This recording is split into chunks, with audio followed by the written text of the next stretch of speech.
সব সময় আল্লাহর কাছে এই দোয়াটা যেন আমরা করি, আল্লাহ কিয়ামতের দিন তুমি আমার হিসাব নিও না,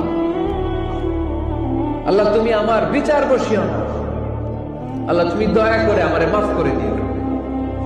আল্লাহ যার বিচার করবেন ও জাহান্নামে যাবে, আর যার বিচার করবেন না সে জান্নাতে যাবে।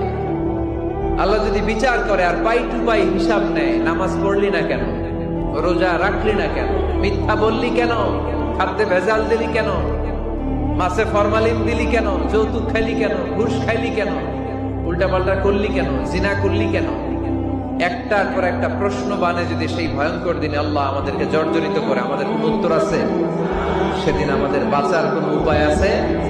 তাই আমরা সবাই আল্লাহর কাছে দোয়া করবো, আল্লাহ কোনো বিচার মানি না, কোনো বিচার করতে পারবো না, দয়া করবা। কথা কয় না? কি করবে? এবার আওয়াজ করে বলেন, বিচার চান না দয়া চান?